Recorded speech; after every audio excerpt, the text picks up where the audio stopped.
In this lab recording, I'm going to go over how to calculate the total moles of NaOH that were added during titrations from part 1 and part 2.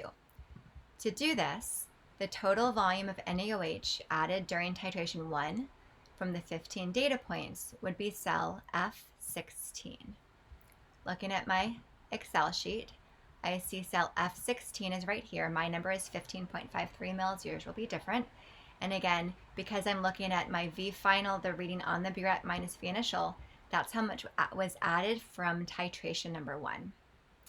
For titration number 2, I have from the data that I recorded, my initial burette reading and the final. So I know the mils added from the second titration is right here.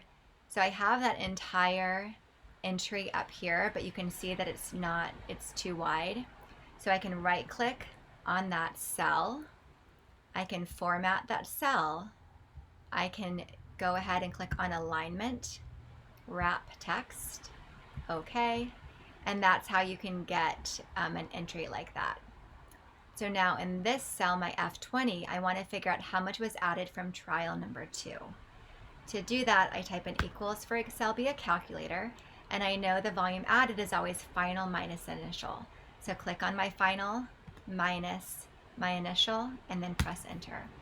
So that 10.29 represents the total volume added during the second titration. Now I want to input the volume added during titration 2 after the 30-minute heating into cell F20. And I believe that's what we just did, so F20 right there. Now we're going to copy the formula entry from G16 into G20. So in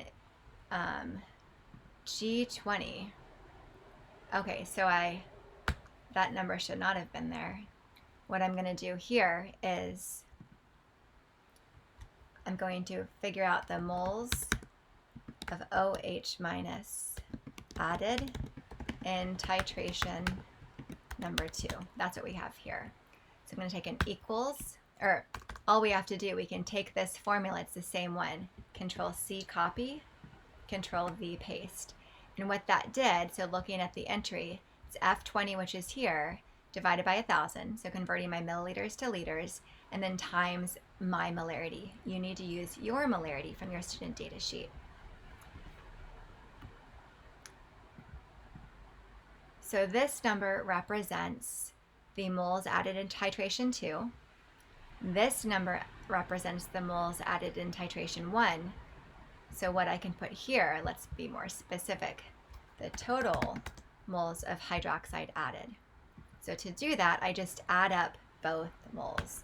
So equals this many moles plus, so my moles from trial 1 plus my moles from trial 2, enter. And now this represents the total moles added for both titrations. Lastly, I want to add that number up to my entry in I2. To do that, I'm going to click here, type equals for Excel via calculator, and then just click there. The reason that works is because of our 1-to-1 mole ratio. For every 1 mole of hydroxide that was added, 1 mole of HCl was neutralized. For every 1 mole of HCl that was neutralized, 1 mole of RCl was reacted. So if I added a total of 0.006 moles of hydroxide for the entire experiment, that means I neutralized 0.006 moles of HCl, which means I had reacted 0.006 moles of RCl.